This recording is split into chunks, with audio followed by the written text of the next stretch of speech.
بسم اللہ الرحمن الرحیم۔ آج ہم ایک بار پھر تفسیر کے حوالے سے ہی تنقید کا مفہوم آپ کو عرض کرنا چاہتے ہیں کہ تنقید کسے کہتے ہیں یا علم تفسیر کی تنقید سے ہماری مراد کیا ہے۔ دیکھیں، تنقید کی دو جہات ہوتی ہیں۔ ایک تو ہوتا ہے کہ کسی علم کے بارے میں یہ طے ہو جاتا ہے کہ یہ علم اپنی اساسیات میں، اپنے مضمرات میں، اپنے اطلاقات میں اور اپنے نتائج میں ایک پرفیکٹ علم بن چکا ہے، یہ ایک مکمل علم ہے۔ اس وقت اس علم کے اندر اس علم کے ایک کمپلیٹ ڈسپلن ہونے پر کوئی اعتراض نہیں ہے۔ اس کو ہم پہلے قبول کر لیتے ہیں اور پھر اس کے ثمرات پر ہم تنقید کرتے ہیں۔ ہم دیکھتے ہیں کہ یہ جو ثمرات ہیں، اس کے جو نتائج فکر ہیں، اس ڈسپلن میں رہتے ہوئے جو نتائج فکر ہیں وہ کس حد تک جسٹیفائڈ ہیں، کس حد تک مفید ہیں، کس حد تک ہم انسان اس سے کوئی فائدہ اٹھا سکتے ہیں اور کس حد تک وہ غلط ہیں، ان کے اندر غلطی کیا ہے۔ تنقید کا ایک پہلو یہ ہوتا ہے۔ تنقید کا علمیاتی پہلو دوسرا یہ ہوتا ہے کہ آپ خود اس علم کی اساسیات پر سوال اٹھاتے ہیں۔ اب سوال کی نوعیت بدل گئی ہے۔ اب سوال یہ نہیں ہے کہ اس علم کے جو حاصلات ہیں اس کو ہم نے کیسے دیکھنا ہے۔ اب ہم نے یہ دیکھنا ہے کہ اس علم کے علم ہونے کی شرائط کیا ہے، وہ علم کن دائروں میں رہ کر علم ہوتا ہے، اس علم کو ہم کس حد تک قبول کرنے کی پوزیشن میں ہیں۔ تو جب آپ اس علم کو علم کے دائرے میں رکھنا چاہتے ہیں اور یہ دیکھنا چاہتے ہیں کہ یہ علم واقعتاً علم ہونے کی حدود کو یا علم ہونے کے دائرے کو قبول کرتا ہے یا نہیں کرتا، تو اب آپ اس کی طرف متوجہ ہوتے ہیں۔ تو ہمارا سوال تفسیر کے متعلق اب تک جو کیا گیا تھا وہ یہ تھا کہ تفسیر کیسے کی جائے۔ تفسیر روایت سے کی جائے، تفسیر بالمعصور کی جائے یا تفسیر بالرائے کی جائے، یعنی یہ بات تو مسلم تھی کہ تفسیر تو ہونی ہی ہونی ہے، کرنی ہی کرنی ہے۔ اب تفسیر کا میتھڈ کیا ہوگا، کیسے کی جائے گی تفسیر، یہ اب تک موضوع بحث رہا ہے۔ ہمارے ہاں جتنے بھی اصول تفسیر پر کتب لکھی گئی ہیں وہ اسی اصول کے تحت لکھی گئی ہیں کہ تفسیر کیسے کی جائے۔ یعنی تفسیر کا کیا جانا تو ضروری ہے، وہ تو کنفرم ہے، وہ ایک ڈسپلن بن چکا ہے، وہ علم پوری قوت کے ساتھ، پوری شان و شوکت کے ساتھ موجود ہے۔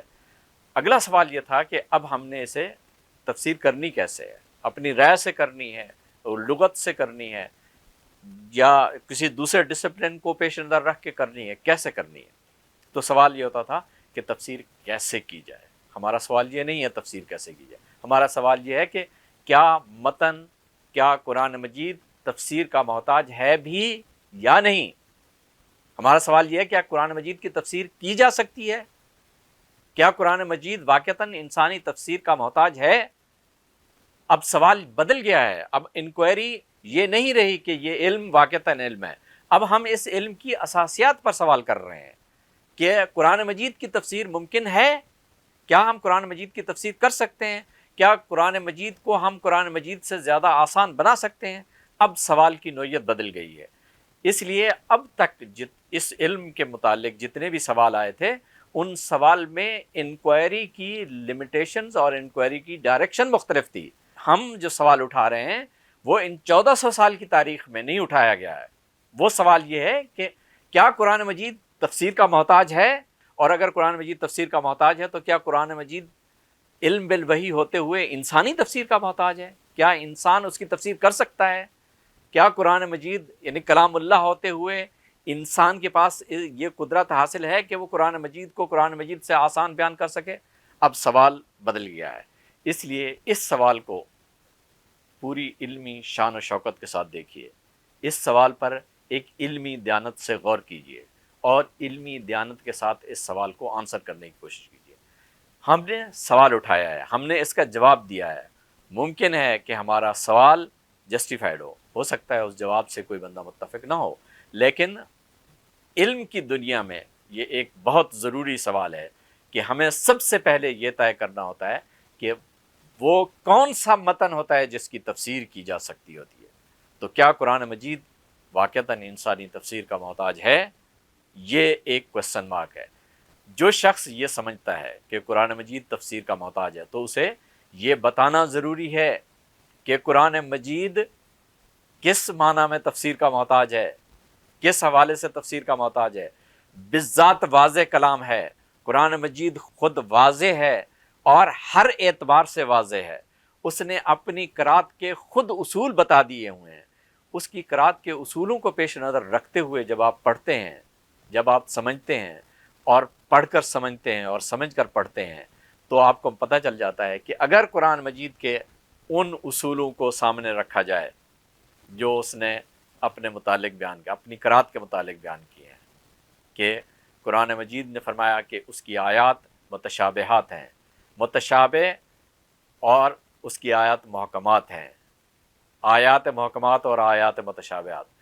محکمات ان آیات کو کہا جاتا ہے جو دوسرے معنی کی حامل ہوتی ہیں، نہ متحمل ہوتی ہیں۔ سننے والا، بات کرنے والا بات مکمل کر چکا ہوتا ہے تو سننے والا اس سے کوئی دوسرے معنی مراد نہیں لے سکتا، صرف وہی معنی مراد لیتا ہے جو مصنف اس کو بتانا چاہتا ہے۔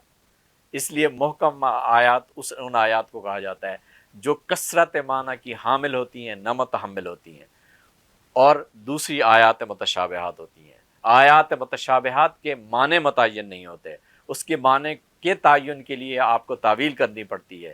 جب آپ تاویل کرتے ہیں تو وہ معنی مؤول ہوتے ہیں۔ اب وہ مؤول معنی ہیں تو قرآن مجید نے آپ کو اس کی تاویل سے منع فرمایا ہے۔ اب قرآن مجید نے کہا ہے کہ اس کی تاویل کے در پہ مت ہو۔